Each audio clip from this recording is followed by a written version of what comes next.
Hola, hola. It's your girl Erica from America. Welcome to the Confidence Chronicles podcast. This podcast is all about helping you stand in who you are. Stop giving a fuck what people think about you. Start standing as your fully expressed self. As you are, queen, as is, there is no filter needed. You are fucking awesome. And I am here to remind you, I'm a confidence coach, a business mentor, a speaker, an author, and I am obsessed with women standing up, showing up, and creating their confidence. And I cannot wait to dig into today's episode with you.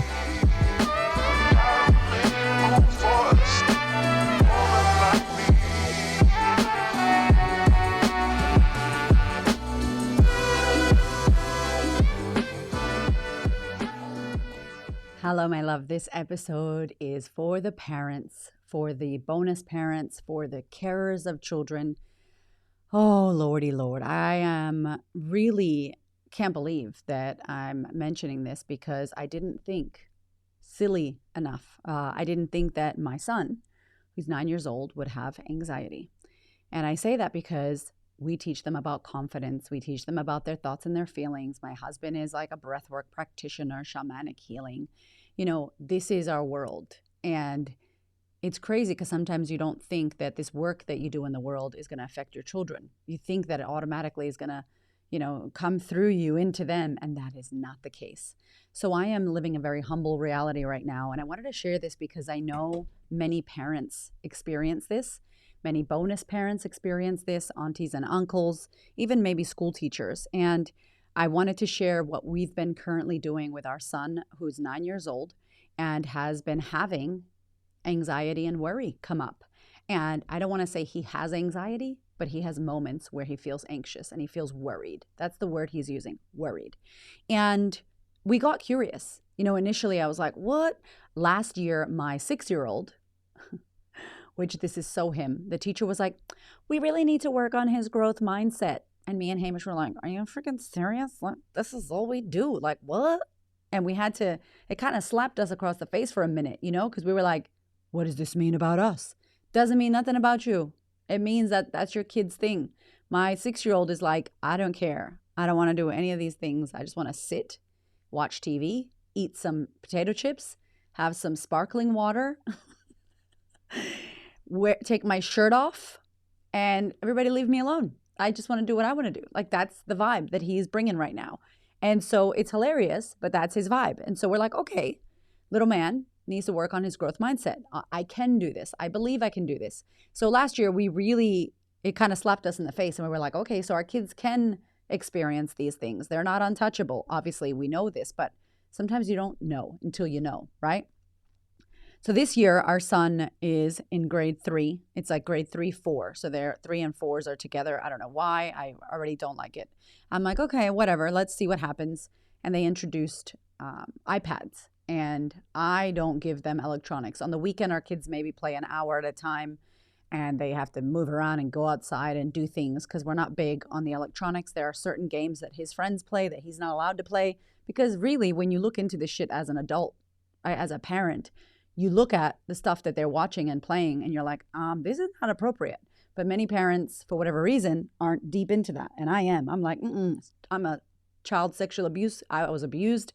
So I'm all up in the business. And my husband maybe wouldn't know these things if I didn't share my own experience. So I watch everything. He does not go on YouTube for kids because it is so bad. Sorry, but it is. There's a lot of stuff on there that is not for kids. So my point of this saying is that we have monitored that a lot. And then the school introduces iPad kind of learning, online learning. And I know my kids are going to grow up in an online world. I get that. Like, this is the world we're in. However, I would love as a parent to time it when I feel it's appropriate, not when the school decides to give them an iPad. So we've been in the school quite a bit talking to the teachers and asking them about cybersecurity and what are they doing. And I told the teachers, like, I had sexual abuse. So we talk a lot in my family.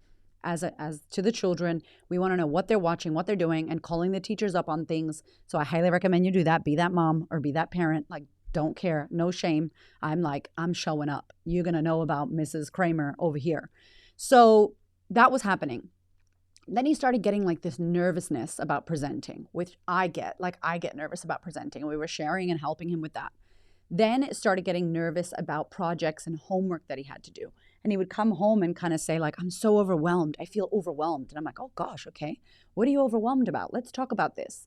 And probably for the last 7 to 10 days, it's been pretty full on. Like he's been crying at night, crying in the morning, thinking about his project, thinking about homework, and really getting upset. And I'm like, baby, we got to sort this out.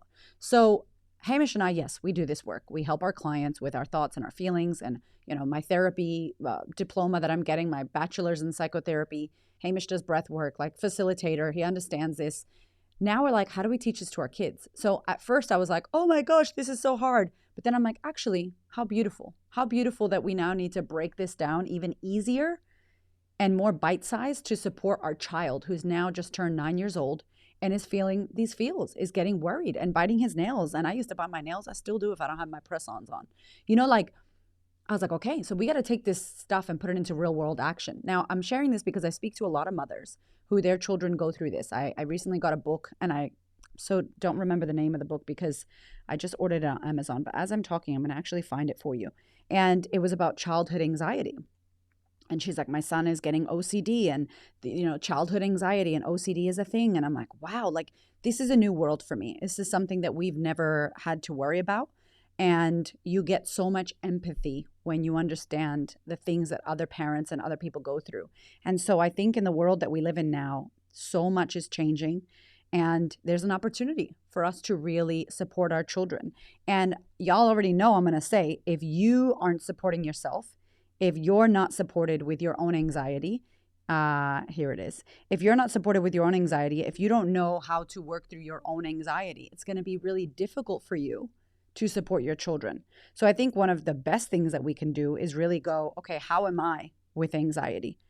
How am I when it comes to how I approach the way that I feel? Am I actually looking at ways to feel better? Am I looking at ways to calm my anxiety? I can't find it, so my bad, but I will post it up in here. I'll do it. I'll add it to the show notes. Am I finding ways? Do I have tools to share with my child? Do I calm myself down? Do I practice breath work or meditation? Like, as our kids, it's going to stem from us. And I hate to say it, but you can't teach something you don't know. You can't teach something you don't live. You have to live these things. And so I freaked out, but then I remembered, hold on a minute. I have all this knowledge inside of me. I have all of this experience. I have all of these analogies. I have freaking almost 400 and something episodes of my podcast. I'm like, Raven needs to listen to my podcast. Like, he needs to join the sisterhood. I was like saying to my husband, look, we just need to break down all the work we do for a 9-year-old. And so first and foremost, the resource I want to point you to is do the work on yourself. Always, obviously. Everything you do for you will support your children. If you do it and you go through it and you experience it and you journal and you work on it and you pay for therapy or coaching, you join programs, you learn tools, that's in you as a resource, baby. If you pay for a program, every woman who's ever joined my program, the Sisterhood, every woman will have this information in her mind and in her body and in her experience for the rest of her life. So even if she joined the program and she wasn't active and she didn't do the work, but she witnessed and watched and read the books, in 5 years' time, that is in her. She will be able to share that. Make sense? Like, none of this shit is a waste because you can't unlearn what you learn, which is beautiful and powerful. Number one. Number two, Byron Katie for children. Google this, watch it. There's so many little examples. I even believe she made a book around doing the work with children, doing the work with kids. And it's so powerful because it's obviously not the exact way we do the work as adults. Our kids don't know what the work is. Our kids don't understand, inquiry fully. But I basically introduced my son to the 4 questions. And so he had a thought that was, I did it wrong. I did my STEAM assignment wrong. He was doing a STEAM assignment. And he's like, I did it wrong.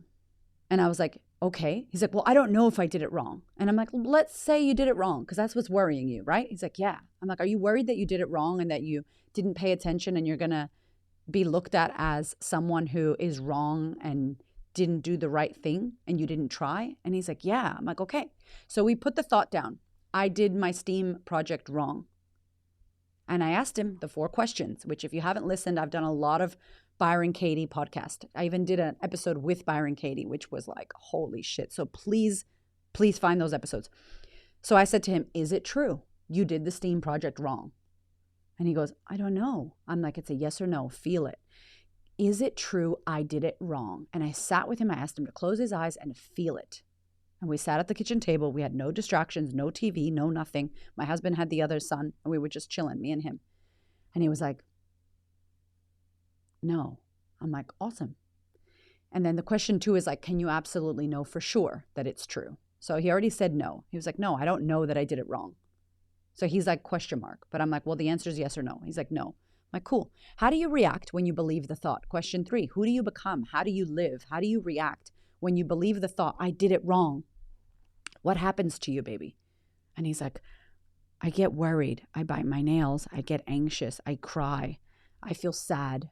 I feel, he's telling me, and he's writing it. I'm making him write it. I'm like, okay. I'm like, does any of that feel good? And he's like, no. I'm like, okay. So you told me that it's not true. So let's say that that's not true. It's a not true story. It's a scary story that's not true, right? He's like, yeah. I'm like, cool. And when you think about it, all of this happens. He's like, yeah. I'm like, is there any reason to continue telling yourself that scary story if it's not true and it makes you feel like that? And he's like, no. And I could see like, oh, it makes me like emotional. I could see his little head be like, no, why would I do that? Like he enlightened himself. He woke up to the fact that like, that's not useful for me. But I didn't tell him. I didn't do it for him. He was writing with his pen and paper in front of me. And I could direct him because I teach this. And I live this shit. Even if you don't teach it, if you live it, you can teach it. Right? Number 4, who would you be without the thought? So let's pretend, baby, that the thought decides to pop, just leave your mind. How do you feel? How do you feel? You got your STEAM assignment. You did the best you could. You're not sure, but that thought does not come. How do you feel? It's like, I feel happy. I feel calm. I'm like, you feel happy and calm. I'm like, well, you told me it's not true. And I'm taking him through the work and he's just like, wow. So we did that. Now, I'm not imagining that makes it go away. That night before bed, he cried. He felt stress. I'm thinking about that again. I'm like, okay, baby, let's go through it. And then I was like, okay, I want to try another skill set. So Hamish came in, my husband, and he's like, all right, Raven, I want you to close your eyes. And I want you to breathe in through the nose and exhale out of your mouth 6. Really slowly. So we got him to breathe 1, 2, 3 and count. Because when you're counting and breathing, you can't focus on other things. So my son, who's 9, is going 1, 2, 3 in, out for 1, 2, 3, 4, 5, 6.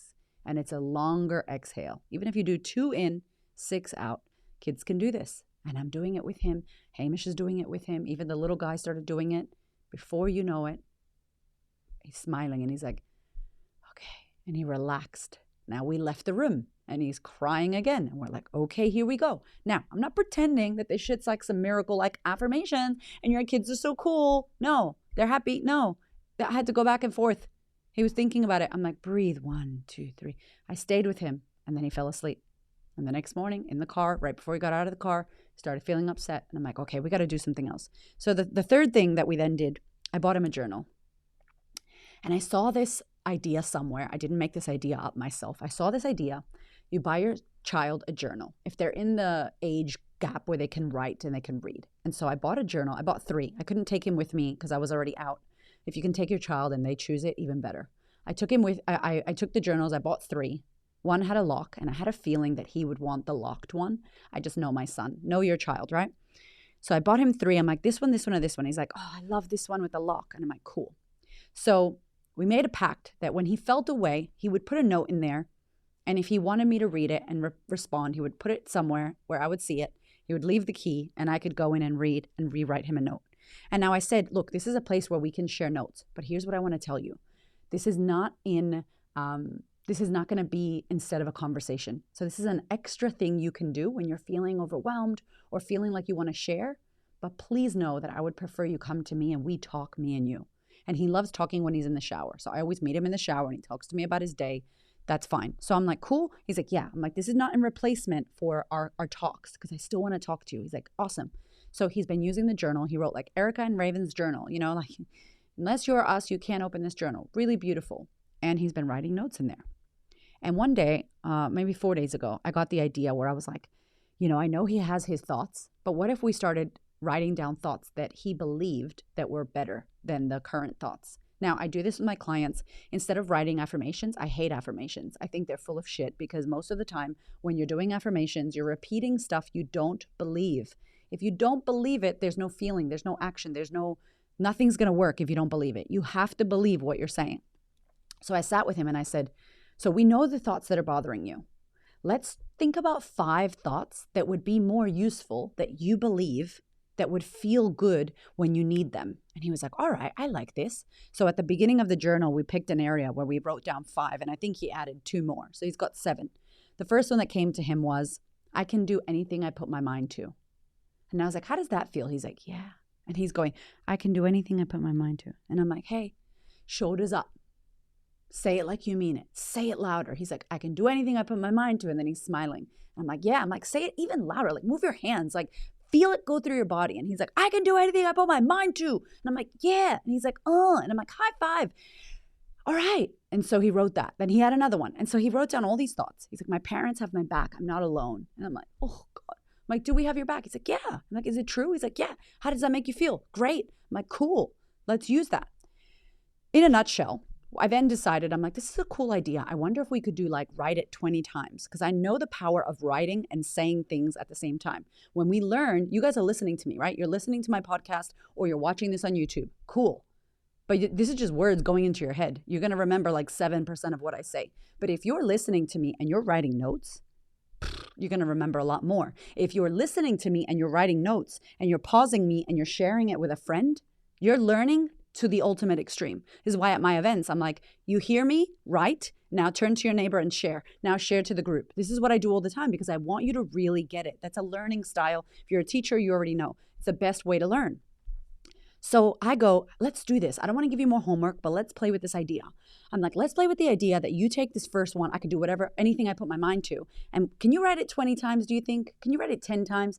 He's like, I can write it 10 times. I'm like, what about 20? Nah, maybe 20 is too much. He's like, I can write it 20 times. I'm like, all right, let's do this. Let's write it on your notebook on 10 times here, 10 times here. Also, he's in grade 3, so writing is good for him because he's not writing the best. He rushes like his mother. And so I'm like, okay, baby, let's do this. So he's like, I can do anything I put my mind to. 1, 2, I can do anything I put my mind to. And he's writing it and he's saying it. Oh my God, I videoed it just for me. I didn't tell him I did it because I was like really quickly wanted to just capture a memory as a mother.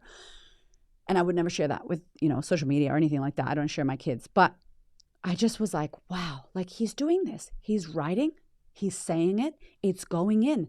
And I said to my girlfriend, the schools, the system, society, the world is going to brainwash my kid.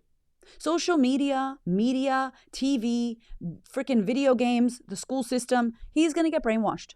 I'm sorry. I'm not meaning it like cult, but they're going to tell him what to believe and what to think. And already he gives a fuck what people think about him. And that wasn't from us. So that's a thing that he's learning.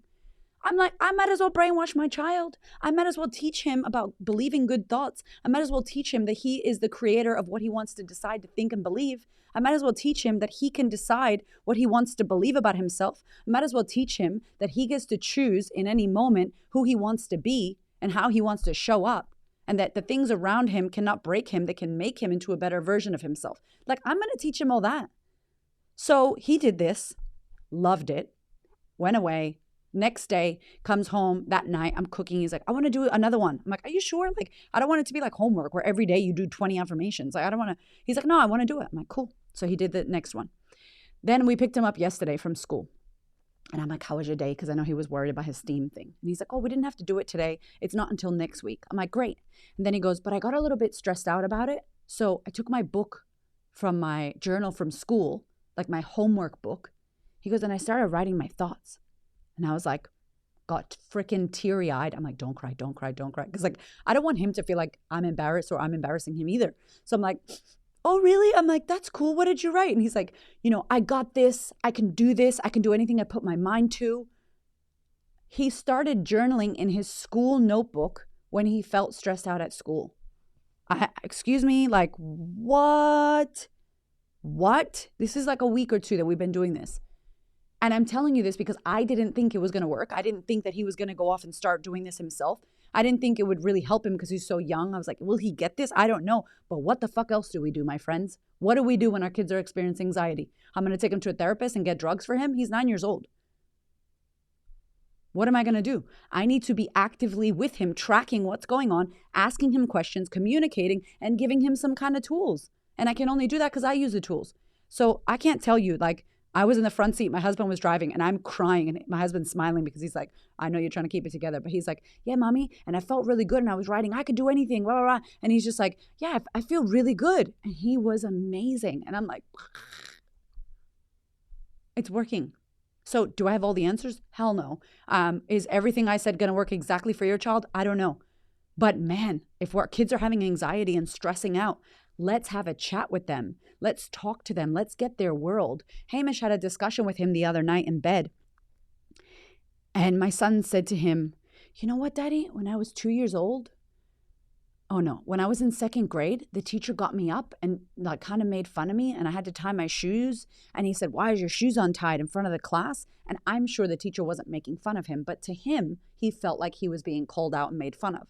He was like, and it really bothered me. He goes, I didn't even think about that, but I think that that's maybe still there for me. He's 9, my friend. And he started like shaking and he's like, oh, I like can feel that. I didn't think that that was in there. I didn't think that that was going to bother me still. I didn't know about that. And we were just like, did you just go back to a moment where maybe something difficult happened and get a realization that that was maybe the time where you decided that you were embarrassed at school and now you care about what the kids think? I don't know, but he was having a moment. And like it was right before bed when they're in that like kind of sleepy phase.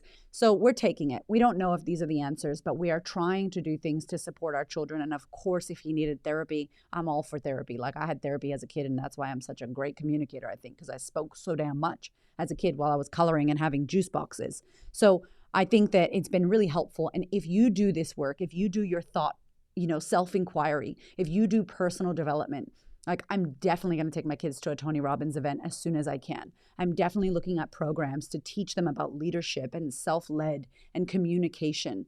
I really want to make sure that the things that we do in our work can communicate to them in their lives and support them. And he's totally different to my other child. My other child might not need any of that. He might need something else.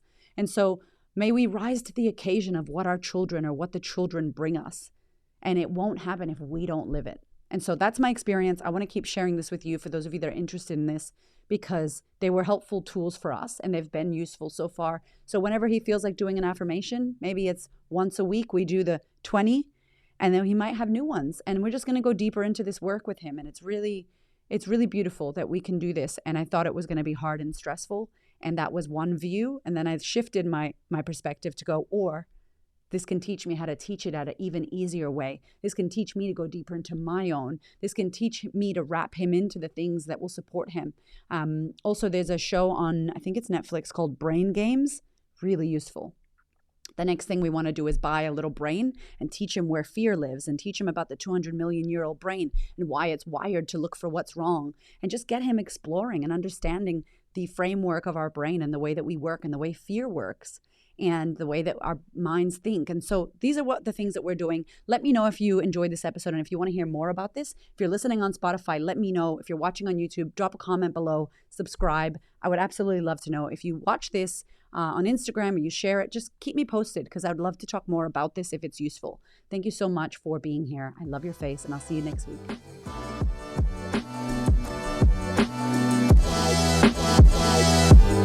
Thank you so much for listening. I freaking love you. I appreciate you. Thank you for your ears and your energy and your attention. Thank you for letting me into your world. And thank you so much for listening and tuning in to this podcast.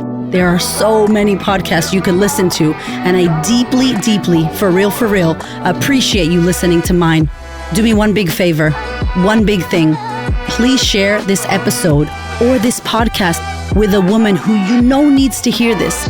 This is my mission on planet Earth, to serve as many women as possible so that we could show up, stand up, speak up, and create the confidence and the life that we desire. I appreciate you, my love. I will see you on the next episode.